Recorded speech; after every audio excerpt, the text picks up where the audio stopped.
เอ้ยโย่มันแท้ๆมันแท้ๆก็มื้อนี้เราจะมากายตั้งเอานกน้อยเมื่อปีงเนาะทดลองเบิ่งช่วงเดือน12เดือน1อากาศก็สิหนาวๆเหมาะกันหน้าๆได้เนาะท้องฟ้าแดดออกแล้ว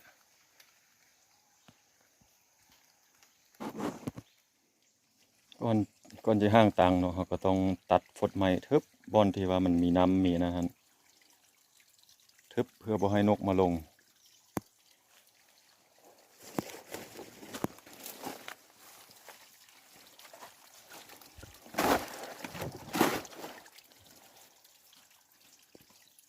ทึบไปเป็นย่านแล้วจงวางไว้บอนที่เราจะกายตั้งไว้เนาะ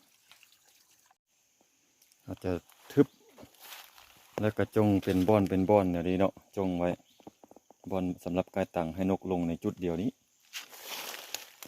คันเฮาบ่ทึบบอนนี้นกก็ลงกระแจกกระจายแล้วมันก็สิบ่มาทึบตั้งเฮาจงไว้เป็นบอนอันนี้อันนี้ออกหมดนะก็ต่างอาจารย์ตะโพแต่ห้วยเดียวนี่สูงสุดนะครับอาจารย์ตะโพ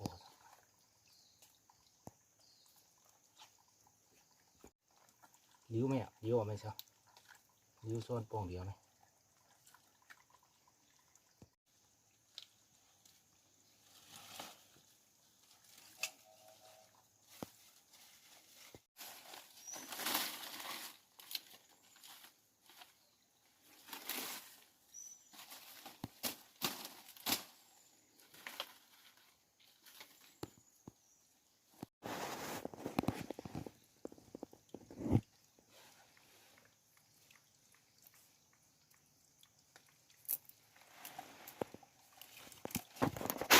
มีตัวทากเด้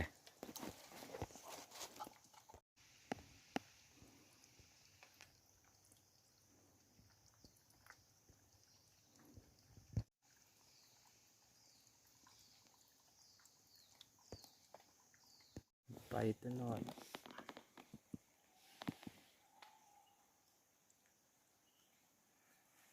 ลิ้วตั้งเสื้อไม้ต้องให้พอดีพองามเนาะ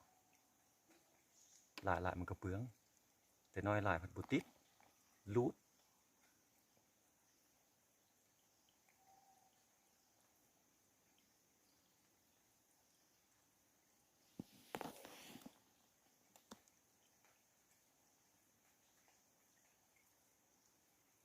คือว่าการห้างตังนี่เขาจะเลือกเบิ่งบอนที่ว่า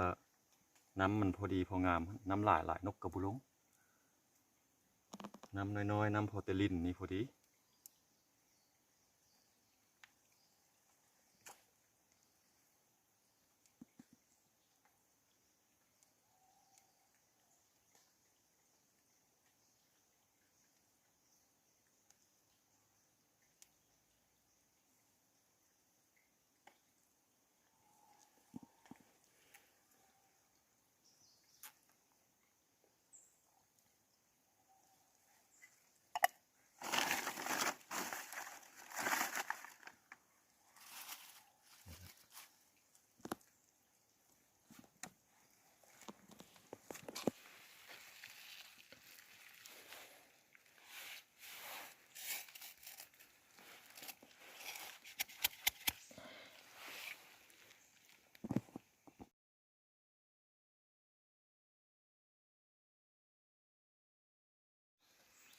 หลังจากห้างแล้วเขาก็จะมาลุ้นกัน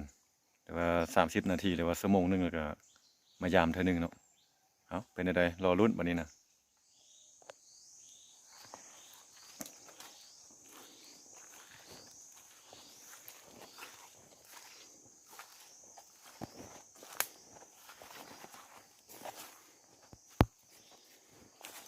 เอ้ยโย่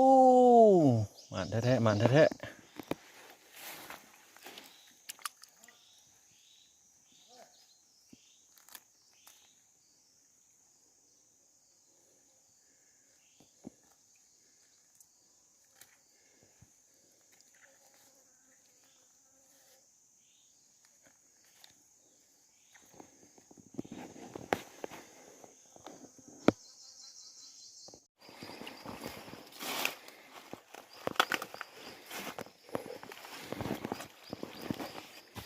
อ้ถึกตัวนี้ก็ได้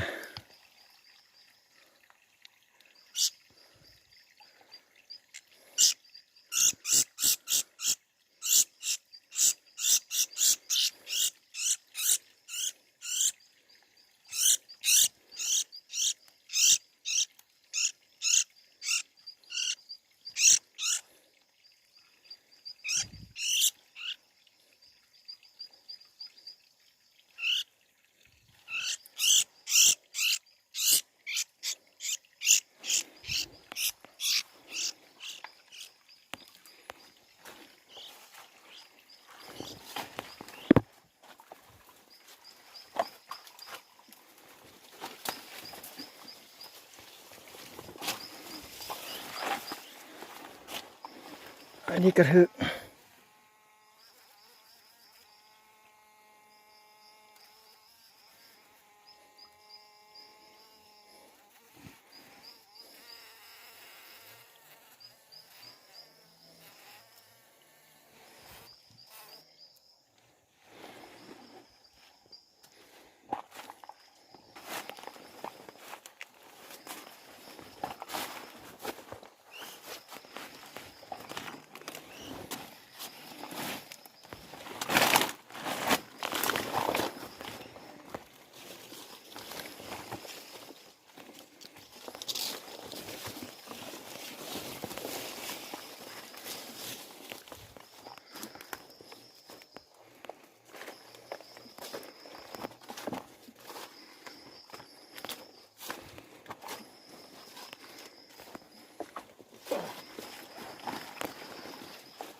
โอ้ยอันนี้ประมาณอันนี้นะ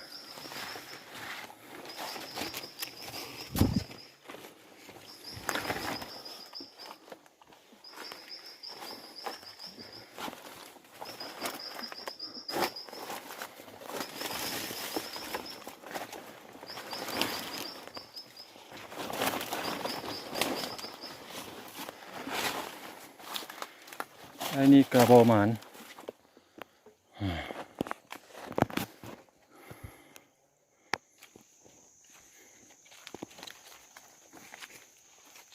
โอ้มันอันนี้นะติดสองโอ้ดินทมทำหม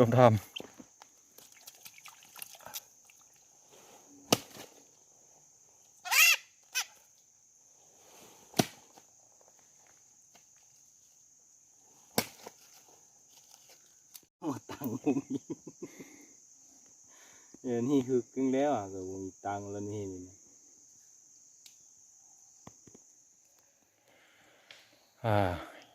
ยามหอบหนึงก็ได้ประมาณ10 ปลายโตวเนาะพักผ่อนอีกประมาณ30 นาทีหรือว่าชั่วโมงหนึ่งมายามอีกเนาะ